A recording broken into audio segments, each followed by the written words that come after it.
اب ساتواں سوال جو ہے آپ نے کیا ہے کہ اگر اکثر ملحد کا سوال ہوتا ہے کہ اگر کوئی خدا ہے تو وہ غریب اور مظلوم کے استحصال کی اجازت کیوں دیتا ہے؟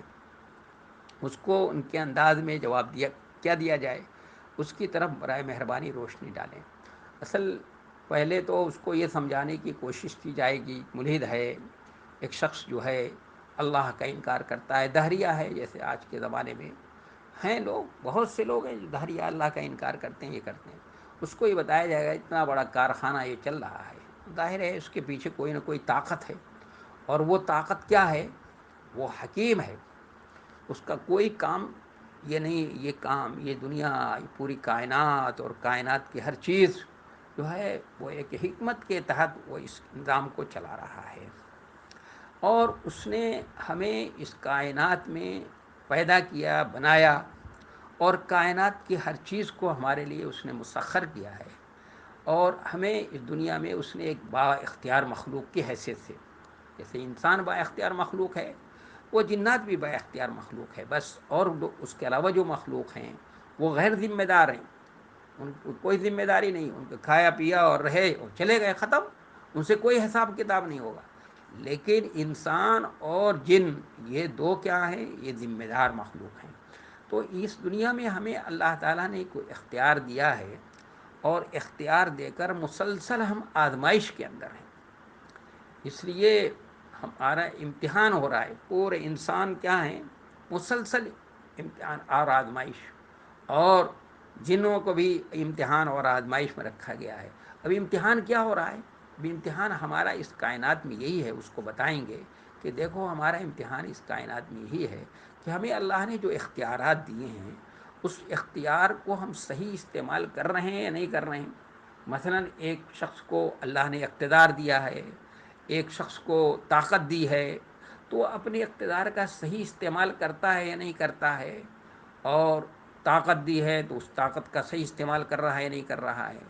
اگر طاقت کا صحیح استعمال کرتا ہے تو اس کو اجر و ثواب رکھا ہے اللہ نے، اور اس پہ اللہ کا شکر ادا کرتا ہے اور اس کا صحیح استعمال کرتا ہے، اس لیے کہ ایمان صحیح معنوں میں اللہ کو ماننے کا نام صبر اور شکر کا نام ہی ہے۔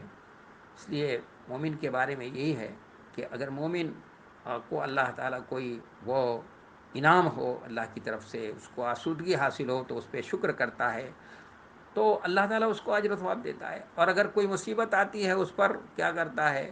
وہ صبر کرتا ہے تو بھی اس کو اجر ملتا ہے۔ یہ مومن کا معاملہ ہے۔ تو اس دنیا میں کسی کو اقتدار دیا اللہ نے، کسی کو طاقت دی ہے، تو وہ طاقت کا اور اقتدار کا صحیح استعمال کر رہا ہے تو اللہ کے یہاں اس کا اجر و ثواب ملے گا۔ لیکن اگر اسی طاقت کا غلط استعمال کرتا ہے، وہ کسی کے ساتھ ظلم کرتا ہے، کسی غریب کے ساتھ ظلم کرتا ہے، کسی کے ساتھ زیادتی کرتا ہے، اس کا استحصال کرتا ہے، تو اس کی پکڑ سخت ہوگی۔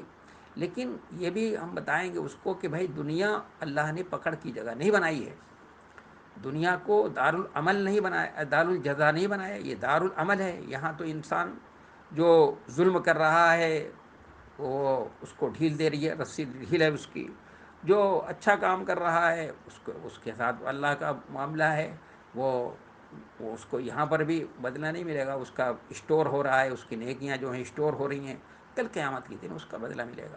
تو جو کسی کے ساتھ، غریب کے ساتھ، کسی کے ساتھ ظلم اور زیادتی کرتا ہے تو اللہ تبارک و تعالیٰ یہ ہے کہ اس کو ڈھیل دے رہا ہے، اس کی رسی ڈھیل ہے بس۔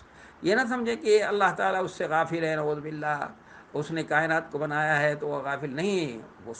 اس مظلوم، اس طاقتور کا امتحان تھا کہ اس طاقت کا صحیح استعمال کرتا، اقتدار میں تھا تو اس کا صحیح استعمال کرتا، لیکن وہ غلط استعمال کر رہا ہے، کسی کو پر ظلم کر رہا ہے، کسی کا استحصال کر رہا ہے، تو اس کی پکڑ اللہ کرے گا، لیکن کب کرے گا؟ اس یہاں تو رسی ڈھیل رکھے گا، آخرت میں کبھی کبھی کچھ لوگوں کی پکڑ جو ہے دنیا میں بھی کر لیتا ہے، کبھی بہت سے لوگوں کی، جیسے فرعون نے استحصال کیا تھا، بنی اسرائیل کا استحصال کیا تھا، ان پر ظلم بڑی زیادتی کی تھی، تو جب ظلم میں حد سے آگے بڑھ گیا، اور جب بھی کوئی ظلم میں حد سے آگے بڑھ جاتا ہے تو اللہ تعالیٰ یہاں پر بھی پکڑ کر لیتا ہے، اور آخرت میں تو چھوڑے گا ہی نہیں۔ آخرت میں تو ایسے لوگوں کے لیے اس نے کہہ رہی کہ حسب ہو جہنم، کہ جہنم ایسے لوگوں کے لیے کافی ہے، اس نے سخت سزا کے لیے ایسی اس کی سزا ہے کہ اس کی سزا کو اگر کوئی سن لے تو رونگٹے کھڑے ہو جائیں۔ اس لیے اللہ تبارک و تعالیٰ نے ایسا نہیں ہے کہ ظالموں کو یہاں پر بالکل چھوٹ دے رکھی ہے اور یہ ہے بس اس سے غافل نہیں، اس کو مہلت مل رہی ہے۔ وہ استحصال کسی کا کر رہا ہے، کسی کے ساتھ ظلم اور زیادتی کر رہا ہے تو اس کو مہلت ملی ہوئی ہے بس۔ اور کبھی اللہ تبارک و تعالیٰ اس مہلت میں کبھی رسی ٹائٹ بھی کر لیتا ہے اور کبھی کبھی اس کو چھوڑ دیتا ہے اور پوری زندگی اس کو مہلت دیے رہتا ہے۔ لیکن آنکھ بند ہوتے ہی اس کی قیامت شروع ہوئی۔ اذا مات الانسان قامت قیامت ہو، انسان مر گیا تو اس کی قیامت شروع ہو گئی اور اس کی پکڑ ہوگی۔ اور اللہ کی پکڑ کیا ہے؟ بڑی سخت ہے۔ قبر جو ہے، آدمی چاہے قبر میں اس کو دفن کیا جائے یا اس کو جلا دیا جائے یا اس کو پانی میں پھینک دیا جائے، کہیں پہ بھی ڈال دیا جائے، مر گیا تو اس کے بعد اس کی قیامت شروع ہو گئی۔ یا تو جہنم کے ارے اس کی قبر جو ہے، چاہے وہ کہیں پہ بھی ہو، اس کے قبر جو ہے جہنم کے گڈھوں میں سے ایک گڈھا ہے یا جنت کی کیاریوں میں سے ایک کیاری ہے۔ اور اللہ تعالیٰ نے اس لیے فرمایا کہ افنجعل المسلمین کالمجرمین ما لکم کیف تحکمون۔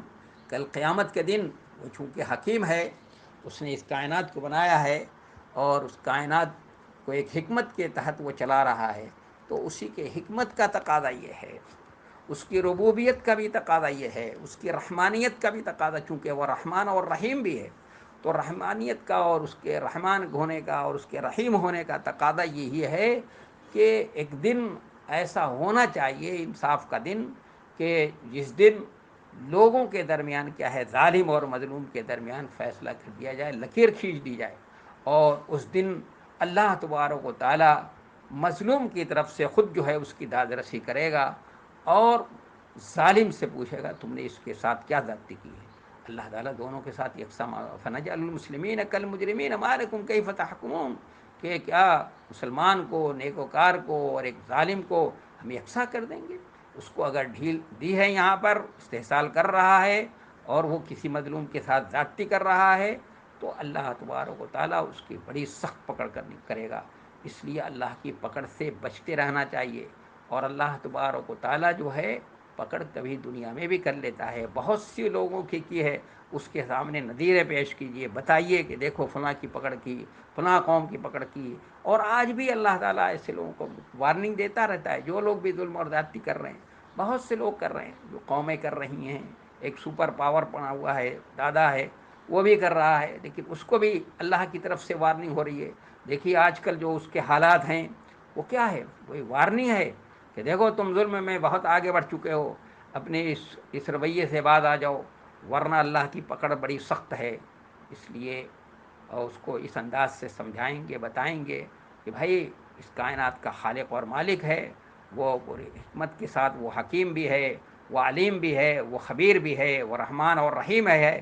اس کی ان صفتوں کا تقاضا یہی ہے کہ ایک دن اس نے وہ فیصلے کا دن رکھا ہے، جس دن ظالم اور مظلوم کے درمیان لکیر کھینچے گا۔ اور یہاں پر دنیا میں اگر کسی کو اس پر ظلم کرنے کی اجازت وہ کرنے دیتا ہے اور اس کو ڈھیل دیتا ہے تو وہ اس کی طرف سے ڈھیل ہے۔ یہ نہیں کہ اندھیر نہیں ہے، اندھیر نگری نہیں، چوپٹ راج نہیں ہے یہاں پر، وہ اس پہ پکڑ کرے گا، اس کی سخت گرفت کرے گا۔